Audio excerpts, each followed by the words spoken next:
So very good morning to all of you. Welcome you again on the prestigious platform of Patanjali IAS. Patanjali academy ने आपके लिए मैंने कल बताया था कि ये जो टीजीटी का कोर्स है स्पेशली लॉन्च किया है और वो भी मैसिव स्केल में। ये नहीं है कि ये केवल भूगोल के लिए है ना, सभी विषयों के लिए, बहुत सारे विषयों के लिए है। तो आप सब इसका लाभ उठाइए और ज़बरदस्त तैयारी कीजिए, क्योंकि झारखंड एक ऐसा राज्य है जो मैंने देखा है, मैंने कई जगह पढ़ाया है, भारत के कई राज्यों में मैंने क्लास ली है, लेकिन सब जगह प्री प्लान होता है एग्जामिनेशंस। यहाँ पे तो ठिकाना ही नहीं है, कब डेट आएगा कब नहीं आएगा कोई नहीं जानता है। नहीं हो सकता है कि आप और आपका बेटा एक साथ एग्ज़ाम दे, कोई ऐसी भी संभावना मुझे दिखलाई देती है। तो इसको इस समस्या से निपटारा पाने के लिए आपको क्या करना है बेटा, एक तैयारी पकड़ के करनी है। अब अगर आप शिक्षक बनना चाहते हैं, सच में शिक्षक बनना चाहते हैं, तो एक विषय को पकड़ लीजिए, अपने अपने विषय को, और टीजीटी की तैयारी ज़बरदस्त तरीके से शुरू कीजिए। बहुत बढ़िया प्लानिंग किया है संजय तिवारी सर ने, जो पतंजलि के डायरेक्टर हैं, और ज़बरदस्त काम हो रहा है इस पे। इसी सिलसिले में मैं भूगोल की कक्षा मैंने भी भूगोल की कक्षा प्रारंभ की है आपके लिए। कल हम लोग कर रहे थे हाँ, सिलेबस डिस्कशन हो रहा था। पार्ट 2 हो रहा था, ठीक है ना बेटा। पार्ट 2 सिलेबस का था, वो हम लोग कर रहे थे। ये जो डायग्राम आपको दिख रहा है यहाँ पर, मैं बता दूं कि ये टीजीटी का पहला टॉपिक है जो आपको बोर्ड पे दिख रहा है। ये एक नेबुला है, this is a nebula. Nebula को हिंदी में कहते हैं निहारिका। निहारिका।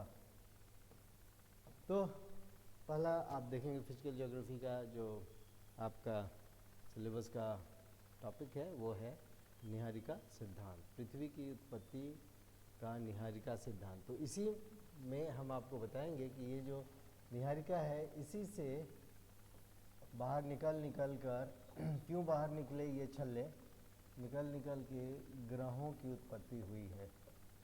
ग्रहों की उत्पत्ति इसी से हुई है, कैसे हम बताएंगे।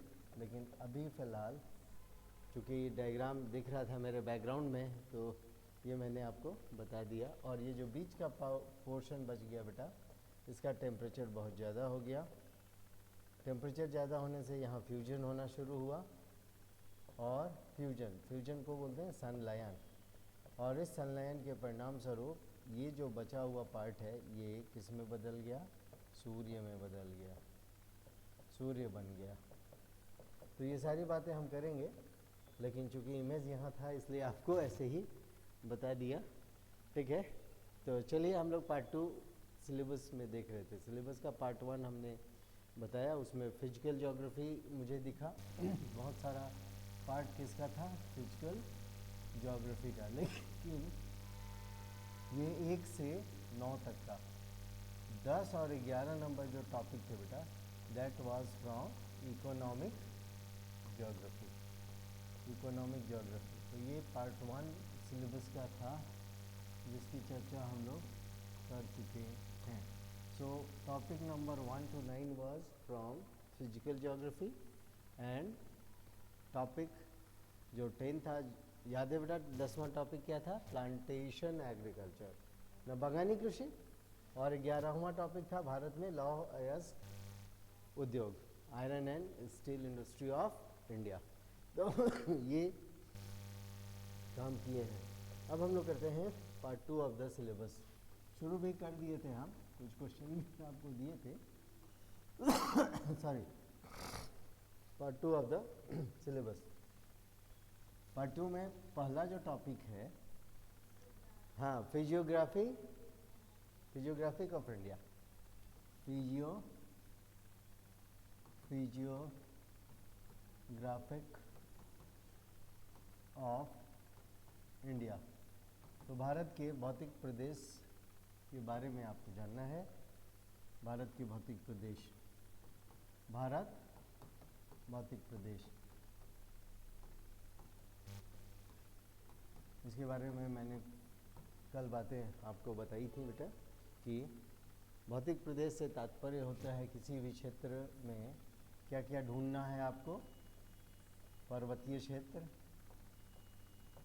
फिर क्या ढूंढना है बेटा, आपको ढूंढना है मैदानी क्षेत्र, मरुस्थल है कोई कि नहीं, मरुस्थल ढूंढिए, मरुस्थल है कि नहीं, ठीक है।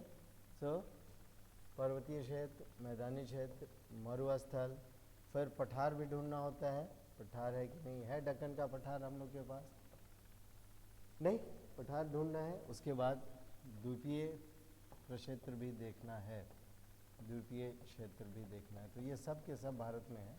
तो भारत का भी भौतिक प्रदेश मोटा मोटी यही सब होने वाला है। इसी संदर्भ में आपसे एक क्वेश्चन पूछा था मैंने, भारत का सबसे बड़ा द्वीप कौन सा है, क्या उत्तर था आप लोगों ने देखा बेटा, उसका उत्तर है मध्य अंडमान। भारत का सबसे बड़ा द्वीप है मध्य अंडमान, ठीक है, मध्य अंडमान। पिछला टीजीटी में प्रश्न पूछ दिया था कि भारत का सबसे बड़ा नदी द्वीप रिवर आइलैंड पूछ दिया था, रिवर आइलैंड सबसे बड़ा, so which is the largest river island in India, और ऑप्शन मान लीजिए वही आएगा। तब इसका आंसर था Majuli.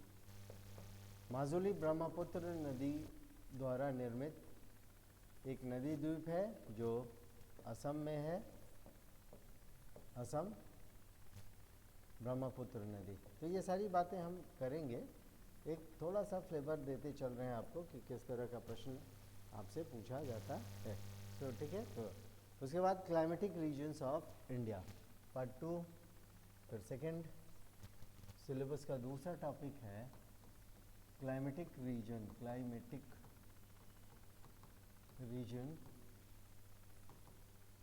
Of India, climatic region of India. Bharat के जलवायुवीय प्रदेश, भारत के जलवायु प्रदेश, भारत के जलवायु प्रदेश, ठीक है।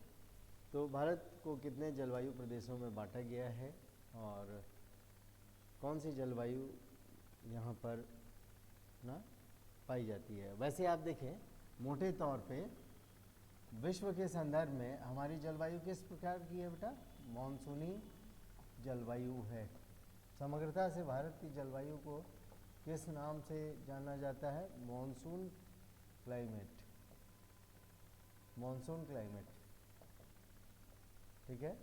लेकिन इस मॉनसून क्लाइमेट को, ये तो समग्रता से है, लेकिन सिलेबस में समग्रता वाला नहीं पढ़ना है, इसको इसके अंदर जाके पढ़ना है। फॉर एग्जाम्पल अगर हम आपसे पूछें, यहाँ पे देखिए,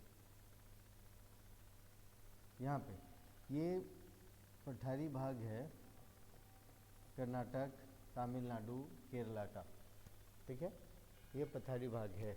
तो आप लोग एक्सप्लोर कीजिएगा कि यहाँ की जलवायु किस प्रकार की है। तो ये क्वेश्चन मैं दे रहा हूँ आपको, एमसीक्यू में डाल के मान लीजिए पूछ दिया जाए कि ये जो क्षेत्र है इसमें कौन कौन शामिल है बेटा, कर्नाटक और तमिलनाडु का पठारी भाग, का पठारी भाग एक बड़ा विशिष्ट जलवायु है ये, जो हमेशा पूछा जाता है, एक बड़ा विशिष्ट जलवायु है जो हमेशा पूछा जाता है। तो आप थोड़ा इस पे चर्चा करेंगे।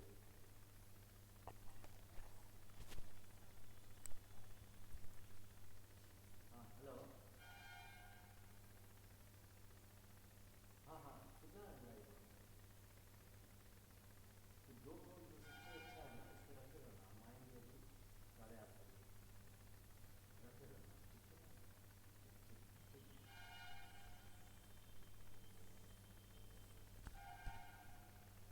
ओके, सो बना लिया आपने, इसको ज़रूर देखिएगा। जब हम पढ़ाएंगे तब तो पढ़ाएंगे ही, लेकिन मैं चाहता हूँ कि आप भी थोड़ा काम अभी से शुरू करें, ठीक है। सो भारत के जलवायु प्रदेश।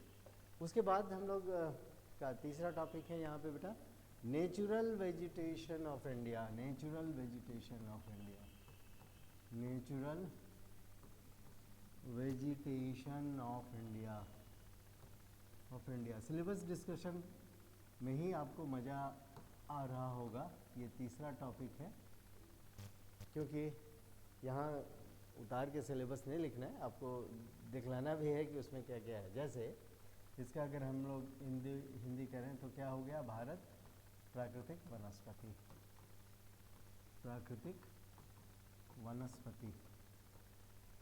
तो इसका अर्थ है भारत की प्राकृतिक वनस्पति आपको पढ़नी है। बड़ा अच्छा टेक्निक है बच्चों, इसको अगर जानेंगे, क्योंकि ये जो प्राकृतिक वनस्पति है ये निर्भर करती है वर्षा की मात्रा, मुख्य रूप से दो बातों पे, वर्षा की मात्रा और दूसरा क्या है बेटा, हाँ, तापक्रम। अगर पूरे देश में आपको मालूम है कि यहाँ का वर्षा इतना है और तापक्रम इतना है, तो आप वहाँ की वनस्पति स्वयं बता सकते हैं कि किस प्रकार की होगी। तो हम लोग इसको इसी तरह से पढ़ने वाले हैं, ठीक है। यहाँ से भी एक MCQ देखिए, ढूंढिएगा जरूर, ठीक है। तो क्वेश्चन मैं लिख रहा हूँ ना, चंदन का नाम सुना है आप लोगों ने, चंदन के पेड़ ना। तो चंदन के पेड़ किस वनस्पति में आते हैं। So chandan tree belongs to which vegetational type, chandan tree belongs to which vegetational type. पहला सदाबहार, एवरग्रीन। दूसरा बी, ये भी कर लो, सेमी एवरग्रीन, अर्ध सदाबहार, अर्ध सदाबहार। तीसरा शुष्क पर्णपाती, ड्राई डिसिडुअस, ड्राई डिसिडुअस, इंग्लिश में इसको ड्राई डिसिडुअस कहोगे, इसको सेमी एवरग्रीन कहोगे, and this is evergreen. And चौथा ऑप्शन मैं दे दूं आपको, आर्द्र पर्णपाती, वेट डिसिडुअस, आर्द्र पर्णपाती, वेट डिसिडुअस, वेट डिसिडुअस, आर्द्र पर्णपाती। बहुत इंटरेस्टिंग क्वेश्चन है, चंदन का पेड़ ना, सबसे ज़्यादा चंदन कहाँ होता है। एक और प्रश्न आया था, चंदन का सर्वाधिक उत्पादन, दोनों ही ले लो, चंदन जब हो रहा है तो अच्छे से हो जाए। भारत का कौन राज्य, भारत के किस राज्य में, किस राज्य में चंदन का सर्वाधिक उत्पादन होता है, चंदन का सर्वाधिक उत्पादन होता है, ठीक है। तो which state of India produces sandal, sandalwood, sandalwood,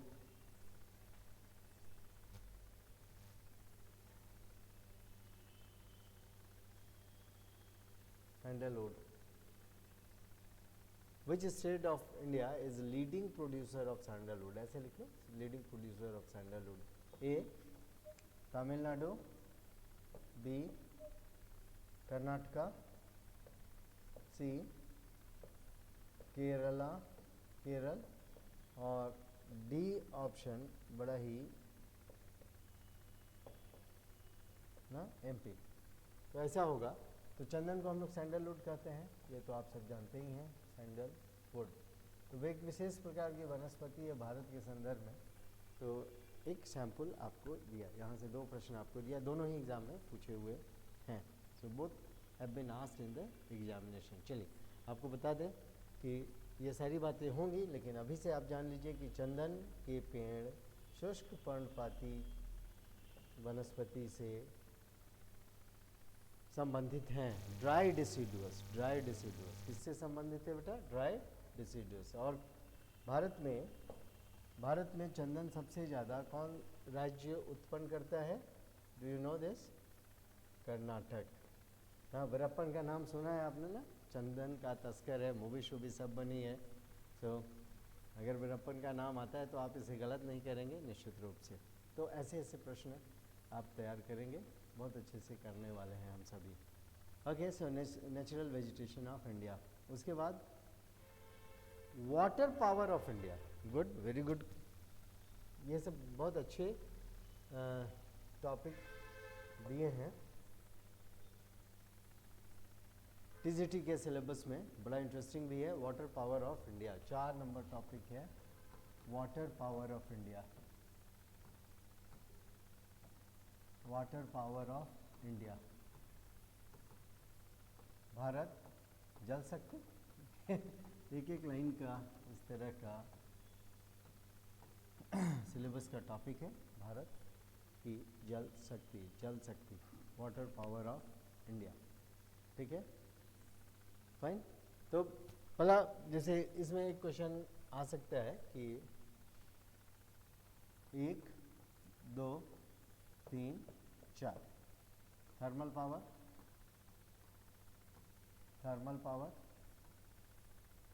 water power, nuclear power, और चौथा ना आप ले सकते हैं कि नॉन कन्वेंशनल एनर्जी रिसोर्सेस ना, नॉन कन्वेंशनल एनर्जी। हिंदी करें तो तापीय विद्युत, जल विद्युत, नाभिकीय ऊर्जा विद्युत, और गैर परंपरागत ऊर्जा। तो ये सब हैं, इनका ना परसेंटेज कॉम्पोजिशन आना चाहिए आपको, प्रतिशत योगदान, भारतीय विद्युत ऊर्जा में प्रतिशत योगदान। तो ये आपके लिए गूगल एक्सरसाइज मैंने अभी छोड़ रखा है, जब हम लोग शुरू करेंगे तो करेंगे। तो you please find out this, the percentage contribution of these mediums regarding energy production in India. Bharat में ऊर्जा उत्पादन में इनका क्या योगदान है। तो सिलेबस में देखो बेटा, सिलेबस में तो आपको केवल जल शक्ति दे दिया है, लेकिन नहीं, अगर जल शक्ति दिया है तो इसके साथ आपको इनका भी डिटेल्स नहीं भी जानना है, तो इनका योगदान भी आपको जानना है। ये भी आएगा एग्ज़ाम्स में, और तब आप बोलेंगे कि आउट ऑफ सिलेबस है। तो ऐसे प्रश्नों को आउट ऑफ सिलेबस नहीं कहते हैं, क्योंकि जब हम जल शक्ति को पढ़ेंगे तो बताएंगे कि भाई अन्य स्रोत भी भारत में ऊर्जा के क्या हैं और उनका प्रतिशत योगदान क्या है। तो ऐसे आपको ना पैकअप करते चलना है सिलेबस में, कुछ एक्स्ट्रा बात बतानी है और करनी है, तभी जाके आप ना अच्छे से इसका उत्तर कर पाएंगे। उसके बाद 5वां है cotton textile industry of India. Bharat में सूती, 5th है भारत में सूती वस्त्र उद्योग। भारत में सूती वस्त्र उद्योग, ठीक है। Cotton textile in India. देखो, जब हम ये पढ़ेंगे तो बहुत सारे प्रश्न यहाँ पर बनते हैं एमसीक्यू के। ये एमसीक्यू का खजाना है, एमसीक्यू का खजाना है। और पिछले बार यहाँ से कम 150 में 7 से 8 क्वेश्चंस आए थे, यहीं से 7 से 8 क्वेश्चन आए थे सूती वस्त्र उद्योग, ठीक है। सूती वस्त्र उद्योग की जब कहानी कहेंगे बेटा, तो हम आपको मैनचेस्टर की भी कहानी सुनाएंगे ना, जैसे विश्व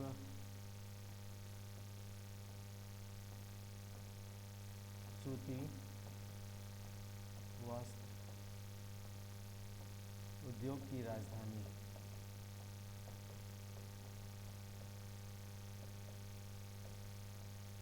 ठीक है। दूसरा, विश्व सूती वस्त्र उद्योग की राजधानी, cotton capital of the world, cotton capital of the world. ठीक है, तो cotton capital of the world इसको बोलते हैं किसको, आपको मालूम है बेटा? Which is cotton capital of the world? ये है मैनचेस्टर। मैनचेस्टर इंग्लैंड में एक शहर है जहाँ ना बहुत ज़्यादा ये उद्योग विकसित है। यही कारण है कि इसको क्या बोलते हैं, cotton capital of the world. अब इस पे इसको लेके बहुत सारा प्रश्न पूछा जाता है। भारत का मैनचेस्टर, मैनचेस्टर एक सिंपल, कई सेगमेंट है। मैंने बोला एमसीक्यू का खजाना है, एक एग्जाम्पल आपको दे रहे हैं। तीसरा पूछ जाता है दक्षिण भारत का मैनचेस्टर, फिर पूछेगा उत्तरी भारत का मैनचेस्टर, मैनचेस्टर। इस तरह से आपको केवल एक जानकारी से ना कई प्रश्न बना बना के पूछ सकता है, और आपको इसके ऊपर आना चाहिए। कब शुरू हुआ था, कौन सी सूती मिल पहली भारत की मिल थी ना, वर्तमान में सबसे ज़्यादा सूती मिलें किस राज्य में हैं। मैंने बहुत बड़ा खजाना है इसमें। नहीं, एम्प्लॉयमेंट के दृष्टिकोण से सूती वस्त्र उद्योग का भारत में ना कौन सा स्थान आता है, तो रेलवे के बाद ये दूसरे नंबर का है। So this is at the second place as far as employment is concern after railways, after railways. तो बहुत बातें आप सीखने वाले हैं। 5 नंबर, 6 नंबर देखिए, 6 नंबर है आपका distribution of population in India. Good, distribution of population in India. बहुत बढ़िया इन्होंने ये सिलेबस दिया है। ये भी एक बड़ा टॉपिक है, छोटा टॉपिक नहीं है। भारत जनसंख्या वितरण, जनसंख्या वितरण। अब इसमें हम लोगों को सेंसस ईयर्स के बारे में भी जानना है, डिस्ट्रीब्यूशन के बारे में भी जानना है। जो इम्पॉर्टेंट ना कैरेक्टरिस्टिक है पॉपुलेशन के, जननांकी के ना, density, sex ratio, age sex pyramid, ये सारी बातें यहाँ पे सीखनी है। So it's a big chapter, big chapter. अभी जो लास्ट सेंसन हुआ है हम लोग का 2011 का है, उसके बाद से अभी सेंसस नहीं हुआ है। तो 2011 के सभी महत्वपूर्ण डाटा आपको आना चाहिए, सभी महत्वपूर्ण डाटा आना चाहिए। ठीक है, सभी बहुत महत्वपूर्ण डाटा आना चाहिए। ठीक है, तो इसमें हम लोग पूरा काम करने वाले हैं। अगेन क्वेश्चन नंबर 6 जो है ये भी एमसीक्यू का खजाना है। बहुत सारा प्रश्न यहाँ से आपको देखने को मिलने वाला है, बहुत सारा प्रश्न। राइट, ठीक है। भारत में विधिवत सेंसन कब हुआ, पहला सेंसस कब था, किसको हम लोग ना सेंसस डिवाइड ईयर मानते हैं। ठीक है, तो ये सब बात आप यहाँ पे सीखने वाले हैं। किस राज्य की जनसंख्या, कहाँ महिला साक्षरता, कहाँ पुरुष साक्षरता अधिक है कम है, बहुत सारा विषय, ढेर सारा विषय है इसमें। ठीक है, तो करेंगे, डोंट वरी। उसके बाद 7वां है टॉपिक, 7वां टॉपिक जो हम लोगों का है agriculture regions of India. Agriculture regions of India, agriculture regions of India. Bharat फिर वैसे बहुत संक्षेप में हिंदी में तो है, भारत कृषि प्रदेश, भारत के कृषि प्रदेश। ठीक है, भारत को हम लोग कई कृषि प्रदेश में बांट सकते हैं। ठीक है ना, एग्रीकल्चर रीजन्स ऑफ इंडिया, बहुत सारा हो सकता है। ये हम लोग देखिए, इसको हम लोग दो तरह से कर सकते हैं। एक तो सावधिक और दूसरा है ना पैटर्न के आधार पे, क्रॉप पैटर्न के आधार पे, क्रॉप पैटर्न। सावधिक को बोलते हैं टेम्पोरल और क्रॉप पैटर्न के आधार का हुआ फसल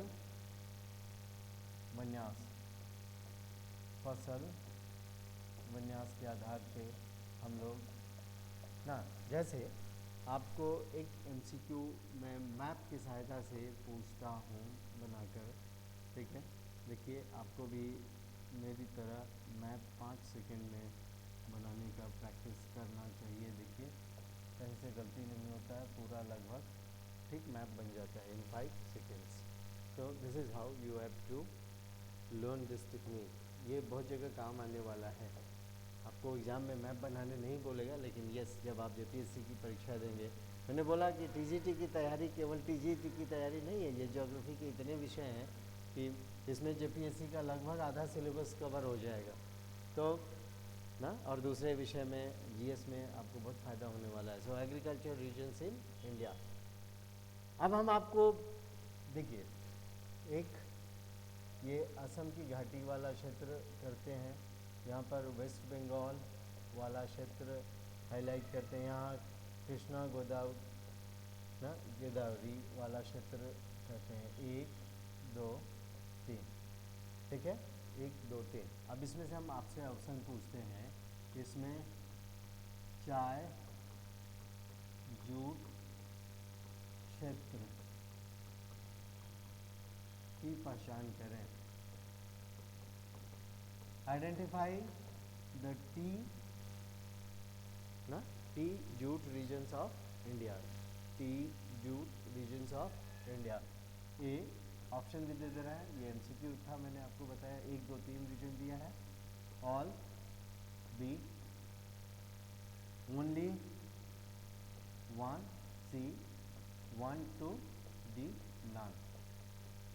ऐसे प्रश्न आपके पास हम लोग करने वाले हैं, एक एक एग्रीकल्चर रीजन्स को लेके पूरा अच्छे से आपका ना करेंगे। अब एग्रीकल्चर रीजन्स ऑफ इंडिया दिया है, लेकिन बेटा इसमें एक छुपा हुआ भी टॉपिक है। इससे भी प्रश्न आता है कि ना राज्यवार कुछ फसलों का, राज्य जो लीडिंग स्टेट है, सर्वाधिक उत्पादक राज्य का भी एक लिस्ट बनाएंगे हम लोग। इसका एग्रीकल्चर रीजन से कोई लेना देना नहीं, लेकिन एग्रीकल्चर से रिलेटेड है, ये प्रश्न इसमें पूछा है। तो आप लोग बल्कि याद दिलाइएगा मेरे को कि सर आप बोले थे कि leading state different agriculture production का बताने के लिए ना, जैसे हम बात करें कि भारत का दुग्ध उत्पादन में विश्व में पहला, दूसरा, तीसरा, चौथा कौन सा स्थान है? तो अभी हाल फिलहाल में भारत नंबर 1 पे चला गया है। तो हम लोग भारत का एक लिस्ट बनाएंगे पहले विश्व के संदर्भ में कि भारत नंबर 1 किन किन फसलों में है, भारत नंबर 2 किन किन फसलों में है, और भारत नंबर 3 किन किन फसलों में है। उसके बाद हम लोग स्टार्ट करेंगे कि राज्यवार क्या क्या विवरण है, कैसे कैसे है। गन्ना सबसे ज़्यादा कौन उत्पादन करता है, चावल का उत्पादन किस राज्य में सबसे ज़्यादा होता है, कॉटन का उत्पादन सबसे ज़्यादा कौन कर रहा है ना, कपास, और इसी तरह तंबाकू, कुछ जो महत्वपूर्ण फसलें हैं उसके बारे में हम लोग ना सीक्वेंस बनाएंगे स्टेट वाइज एग्रीकल्चर रीजन्स के अलावे। ये छुपा हुआ टॉपिक है, इसमें ये कहाँ से आता है बेटा, ये अनुभव से आता है। पिछले आप मान लीजिए कि पिछले 26 साल से मैं भूगोल विषय का अध्यापन कर रहा हूँ, और भारत की जो एक लीडिंग संस्था थी अल्टरनेटिव लर्निंग सिस्टम दिल्ली की, उसका मैं फाउंडर मेंबर रहा था। और अब मैं संजय सर के साथ पतंजलि के प्लेटफॉर्म पे हूँ, और बड़ा अच्छा है कि आपके साथ जुड़ने का सौभाग्य मिल रहा है और आप लोग भी तन मन धन से तैयारी कीजिए, कहीं कोई समस्या नहीं आने वाली है। फाइन, तो ये काम हम लोग करने वाले हैं। तो ये देखिए, ये सब अनुभव के आधार पे ही आएगा कि कैसे कौन सा पोर्शन हम कवर कर लें जिससे आपका 100% कवर हो जाए, प्रश्न आए। शिक्षक क्या कहते हैं, आउट ऑफ सिलेबस है। आउट ऑफ सिलेबस नहीं है, उसी से रिलेटेड है, आप उसको डायरेक्टली आउट ऑफ सिलेबस नहीं कर सकते हैं। ठीक है, शिक्षक बनने वाले हैं तो आँख नाक कान खोल कर रखना है। अगर आपको आँख के बारे में पूछा जा रहा है तो नाक के बारे में भी जानकारी होनी चाहिए, ये एक शिक्षक से ना आशा की जाती है। ओके, सो इसके बाद जो दो टॉपिक हैं 8 और 9, ये झारखंड, टॉपिक नंबर 8 और 9 ये झारखंड से संबंधित हैं। तो यहाँ पे झारखंड का भूगोल आ जाता है, झारखंड से संबंधित है 8 और 9। और 8 क्या कहता है बेटा, 8 कहता है कि physiographic of Jharkhand, forest resources of Jharkhand. Physiographic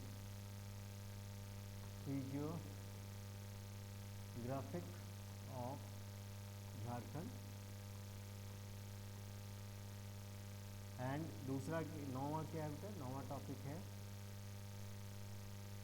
नौवां टॉपिक क्या है, ये भी झारखंड से है, forest resources of Jharkhand. Forest resources of Jharkhand, तो ये थोड़ा सा झारखंड स्पेशल टॉपिक है। हमने भारत के संदर्भ में, ये है झारखंड प्राकृतिक प्रदेश, झारखंड प्राकृतिक प्रदेश। जब हम लोग भारत का कर लेंगे तो झारखंड करेंगे। और forest resources of India, Jharkhand one संपदा, एक लाइन में बोले, झारखंड की वन संपदा, झारखंड की वन संपदा के बारे में आपको पढ़ना है। बहुत बड़े टॉपिक्स नहीं है, छोटे छोटे टॉपिक्स हैं। जैसे आपसे पूछें कि झारखंड का प्रसिद्ध एक MCQ देखिए, बड़ा इंटरेस्टिंग है, ये IAS तक के एग्ज़ाम में पूछा जाता है। IAS तक के एग्ज़ाम में पूछा जाता है। क्या पूछा जाता है बेटा कि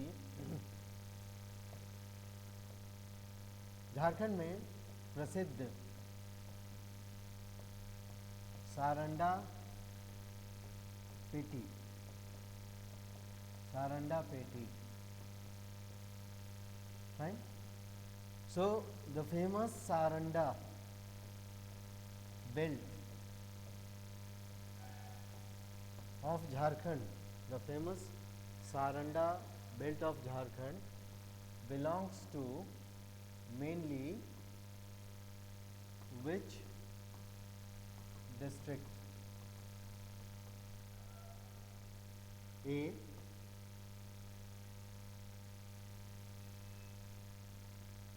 Singhbhum, B, Ranchi, C, Lohardaga,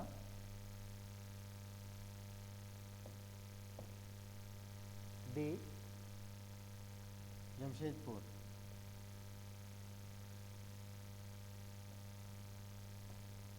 E, Dhanbad. अगर आप झारखंड के भूगोल के ऊपर पकड़ रखते हैं तो निश्चित रूप से इस प्रश्न का उत्तर कर पाएंगे। सो ये दोनों झारखंड का है। चलिए आगे चलते हैं। ठीक है, और भी बातें अभी आपको बतानी है थोड़ी। Fisheries of Japan, distribution and production of iron ore in the world and तो अगला 3 टॉपिक विश्व भूगोल से संबंधित है। 10, 11, 12 विश्व भूगोल से संबंधित है। विश्व भूगोल, वर्ल्ड ज्योग्राफी। यदि हम एक्सक्लूसिव बोलें तो वर्ल्ड्स इकोनॉमिक ज्योग्राफी से ये है, इकोनॉमिक ज्योग्राफी से ये टॉपिक है। तो वर्ल्ड इकोनॉमिक ज्योग्राफी। तो 10 नंबर है फिशरीज इन जापान। जापान में मत्स्य, फिशरीज इन जापान, जापान में मत्स्य। ठीक है, जापान में 4 द्वीप हैं बेटा। अगर हम आपसे यहाँ पर एक एमसीक्यू बृहद लेवल पे बना दें फटाफट तो आपको आएगा कि जापान में 4 द्वीप हैं, होन्शु, होक्काइडो, क्यूशू, शिकोकू।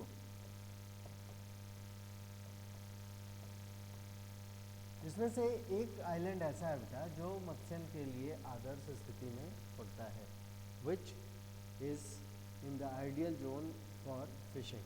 तो अगर हम आपसे प्रश्न पूछते हैं कि होन्शु, होक्काइडो, क्यूशू, शिकोकू में ना विच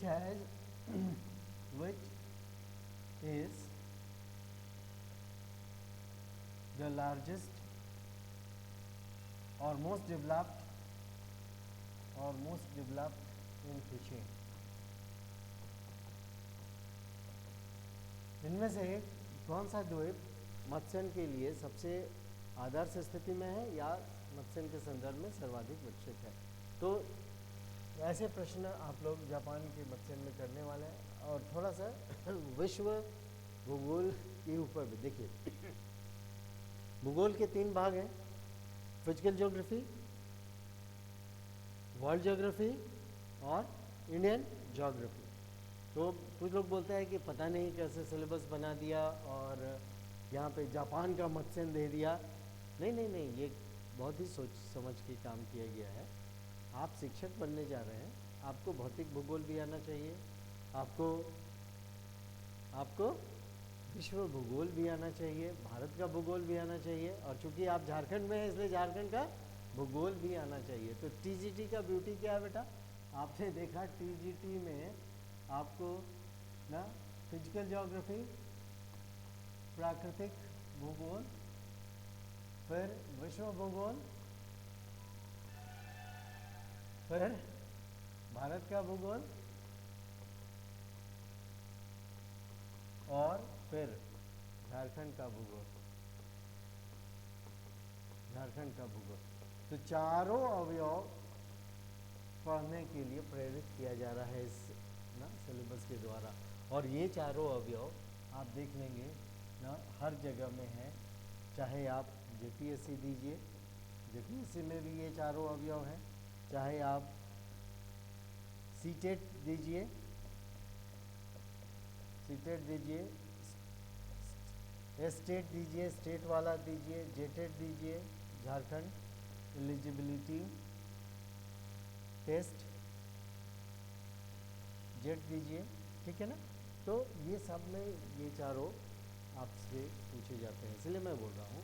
और पतंजलि ने इसी उद्देश्य से ये कोर्स लॉन्च किया है आपके लिए कि आप एक तैयारी बिना मौसम के कीजिए, ठीक है ना। बिना मौसम के, मौसम का अर्थ हुआ अभी अनाउंसमेंट नहीं है तो भी आप इसमें लगे रहिए।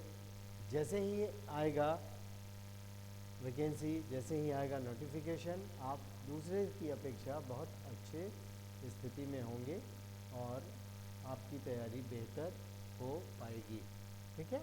सो ये है 11 नंबर का टॉपिक देख लिया जाए। तो 11 नंबर का टॉपिक है विश्व के संदर्भ में अगेन पूछा है, distribution and production of iron ore of the world. Distribution and production of iron, syllabus में लिखता है iron ore of the world, iron ore लिखता है ऑफ द वर्ल्ड। हिंदी में अगर इसको हम लोग देखें तो आयरन ओर बोलते हैं लॉ अयस्क, लॉ अयस्क। तो लॉ अयस्क का विश्व में वितरण एवं उत्पादन, लौह अयस्क का विश्व में वितरण एवं उत्पादन, ये अभी आपको करना है लोहा के संदर्भ में, ठीक है ना, लोहा के संदर्भ में। तो कई प्रश्न इसमें बनते हैं, अगेन ये एमसीक्यू का खजाना हो सकता है। तो हम लोग थोड़ा ना जो लीडिंग कंट्रीज़ हैं वहाँ पे जो आयरन ओर की खाने हैं उनको भी देखेंगे। जैसे एक तो सीधा सीधा प्रश्न यही आ जाता है कि कौन लौह अयस्क में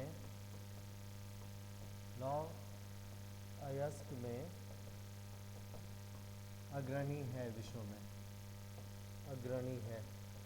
और आपको मान लीजिए इस तरह का ऑप्शन आ जाए, which is the leading iron ore producer in the world. A Bharat, India, B China, चीन, सी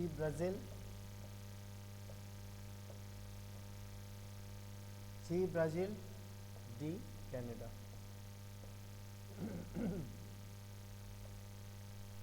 तो ये प्रश्न को पूछा जाता है, डबल स्टार लगा रहा हूँ, आपको ये आना चाहिए था। तो आपसे अभी फ़िलहाल गूगल करें और जल्दी से बताएं कि टॉप 5 3 कम से कम 4 top 4 countries in the world, top 4 countries in the world regarding iron ore production, ठीक है। तो इसको कीजिए, बहुत इंजॉय करने वाले हैं आप।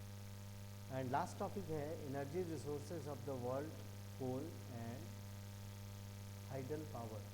एनर्जी रिसोर्सेज ऑफ वर्ल्ड दो दिया हुआ है, विश्व एनर्जी के बारे में है 12वां टॉपिक, वर्ल्ड एनर्जी रिसोर्सेज। इसमें दो आपको करना है, कोल और हाइडल पावर।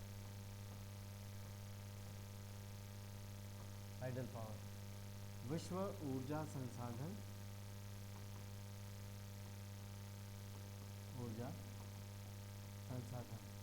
इसमें से दो आपको उठाने हैं बेटा। सो कोयला और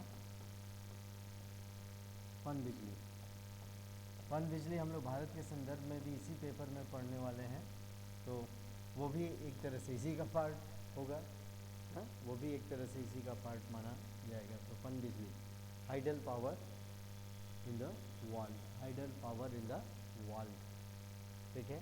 तो ये था पूरा सिलेबस जिसके बारे में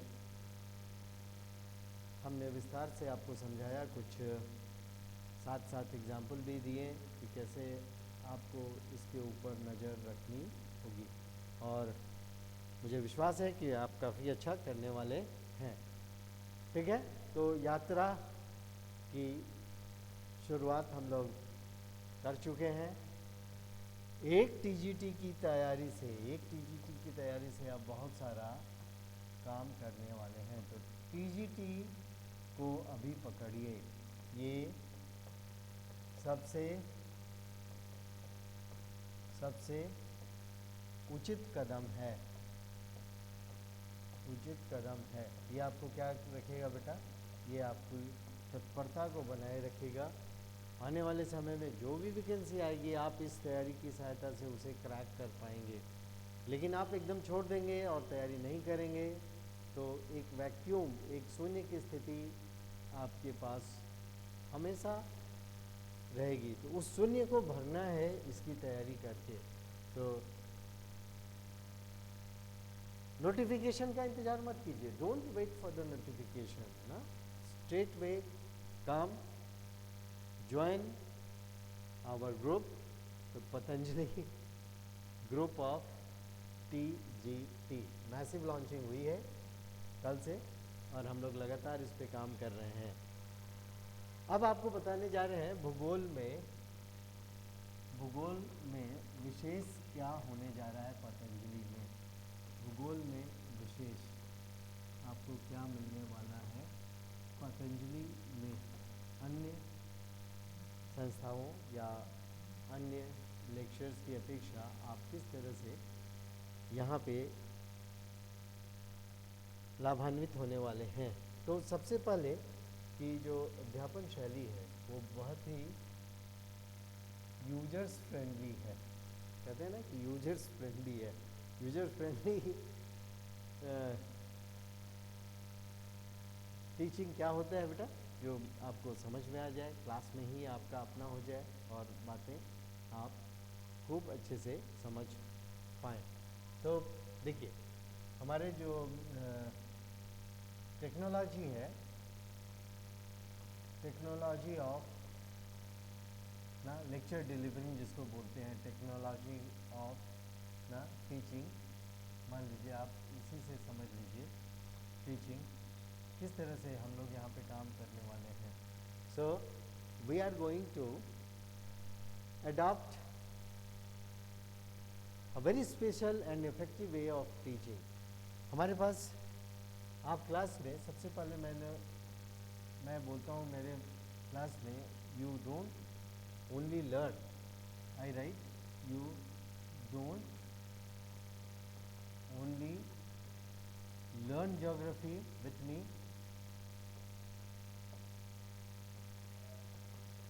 me, but you feel geography। आप केवल ज्योग्राफी या भूगोल सीखते ही नहीं हैं बल्कि भूगोल को महसूस भी करते हैं। तो ये कैसे संभव हो पाता है बेटा?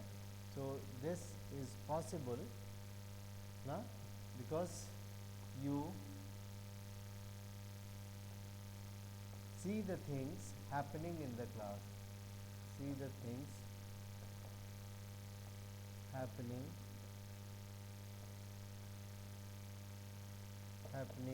in the क्लास में आपको होता हुआ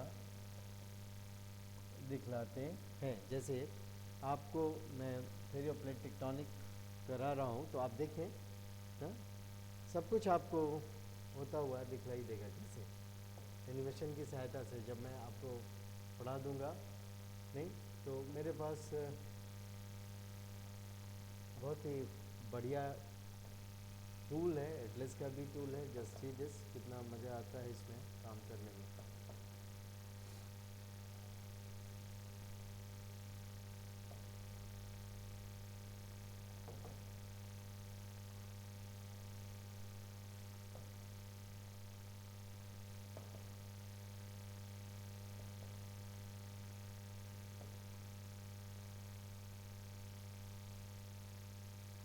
ओके, सो यहाँ पे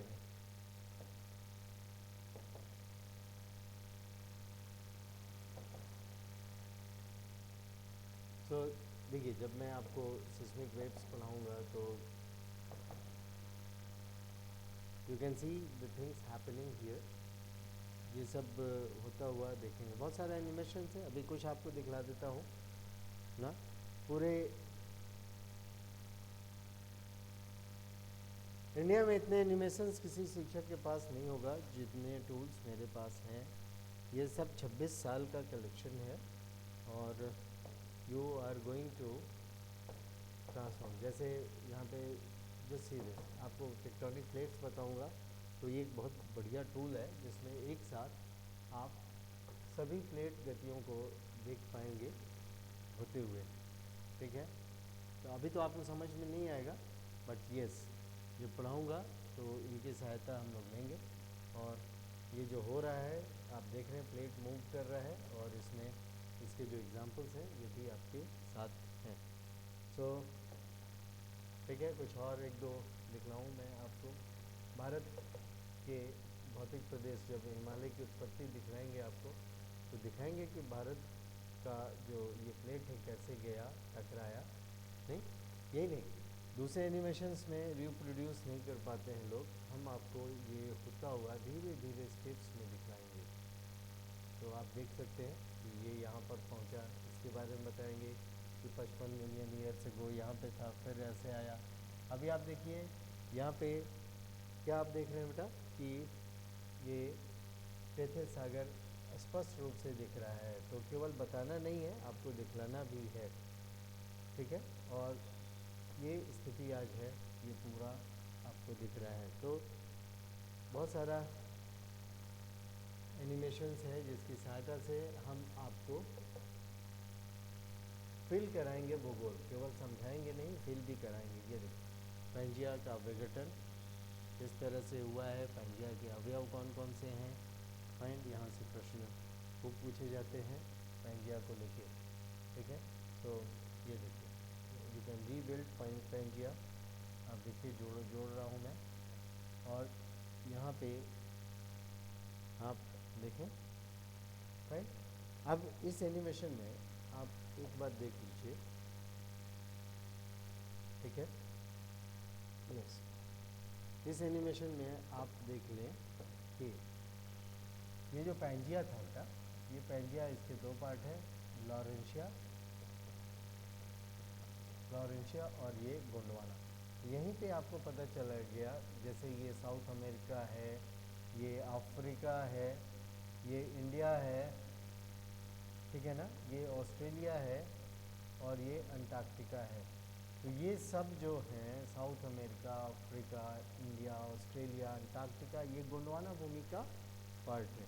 तो this belongs to Gondwana land. तो यहाँ से, और ये दोनों लॉरेंशिया भूमि है। तो इस तरह से आप बहुत अच्छे से समझ पाएंगे इनके अवयवों को, और आप अपने जानकारी को बढ़ा पाएंगे। जब भूकंप हम लोग करने वाले हैं तो देखिए भूकंपी किरणें पृथ्वी के अंदर किस किस तरह से जाती हैं। तो ये जो वेव्स है बेटा, आपको बताएंगे कि देखिए ये है एस वेव, ये वाला कौन सा वेव है, एस वेव है, ये वाला एस वेव है। यहाँ पे जो आप देख रहे हैं बेटा, so these are S waves। ये जो देख रहे हैं नेवी कलर वाला, ये S waves है, और ये वाला जो ब्राइट वाला है ये P waves है। तो आप देख रहे हैं कि S wave पृथ्वी के अंदर नहीं पहुंच पा रही है, तो यहाँ पर केवल P waves पहुंच रही है। तो आपको जब हम बताएंगे तो ये होता हुआ दिखेगा आपको, और होता हुआ दिखेगा तो आप इसका महत्व समझ पाएंगे कि अरे S wave तो यहाँ नहीं जा रही है पृथ्वी के अंदर, ठीक है। तो इसका क्या महत्व है, भूकंप जब हम लोग पढ़ेंगे तो ये सब बात करने वाले हैं, ठीक है। Fine, so this is there. और भी मैं दिखलाऊँ आपको बेटा, जैसे भूकंप हम लोग को सिलेबस में है, तो इसके लिए विशेष मेरे पास एनिमेशंस हैं जो आपको काफ़ी मदद करेगा विषय को समझने में, ठीक है। तो दिस इज़ देयर, ऐसे बहुत सारे हैं, आप देख लेंगे। गुड,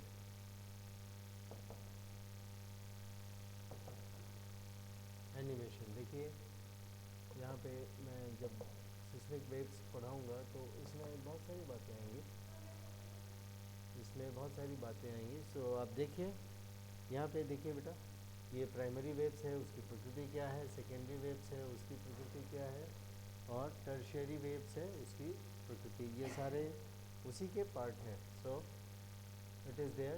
एंड ये है भूकंप आने पे किस तरह से हम ना भूकंप को रिकॉर्ड करते हैं सिस्मोग्राफ पे। नीचे आपको सिस्मोग्राफ दिया हुआ है, this is what is seismograph. Seismograph है ये इसको भूकंप लेखी कहते हैं। किस तरह से ये काम करता है ये सब आप सीखने वाले हैं। फाइन, और बताऊं एक दो, ठीक है, फिर हम लोग करते समय देखेंगे ही निश्चित रूप से। मान लीजिए आपको थोड़ी सी बात हम प्लेट टेक्टोनिक की बता रहे हैं, तो आप जैसे क्लाइमेटोलॉजी पढ़ना है, अर्थ मूवमेंट पढ़ना है, ओके। सो करते हैं हम लोग, समय होने वाला है। और एक बात और बता दें आपको लास्ट में कि जो भी कोई लेक्चर होता है मेरा, तो उसमें हम लोग क्या करते हैं, जो मेन लेक्चर है, मेन लेक्चर्स के साथ साथ जो मेन लेक्चर है, मेन टॉपिक है, राधा लेक्चर नहीं कहिए उसको, टॉपिक कहिए। तो मेन लेक्चर का जो टॉपिक है उसको समझने के लिए हम लोग साइड नोट्स करते हैं। एसएन का अर्थ हुआ साइड नोट्स। तो बहुत सारा साइड नोट्स आपके समक्ष आने वाला है, तो जब भी साइड नोट्स हम करें तो उसको बॉक्स में रखना है, क्योंकि वो अवधारणा या टॉपिक साइड नोट 1 एक बॉक्स बना के डाल दिया, इसका अर्थ है इसकी सहायता से हम इसको सीखेंगे। जैसे हम नेक्स्ट क्लास में आपका सिलेबस का पहला टॉपिक करेंगे नेबुलर हाइपोथेसिस। अब नेबुलर हाइपोथेसिस पढ़ाने के लिए हम कहाँ से शुरू करेंगे, हम आपको पहले बताएंगे गुरुत्वाकर्षण का बल, न्यूटन का ना बल, न्यूटन का। तो इसकी जो अवधारणा है बेटा F is equal to g m1, थोड़ा फिजिक्स भी पढ़ाएंगे आपको, m12/r²। तो ये अवधारणा पहले बताएंगे आपको गुरुत्वाकर्षण का बल। उसके बाद साइड नोट 2 में बताएंगे आपको कि भाई अपकेंद्रीय बल क्या होता है, क्योंकि सारा जो सेंट्रीफ्यूगल फोर्स क्या होता है। फिर साइड नोट 3 आपका रहेगा अभिकेंद्रीय बल के ऊपर।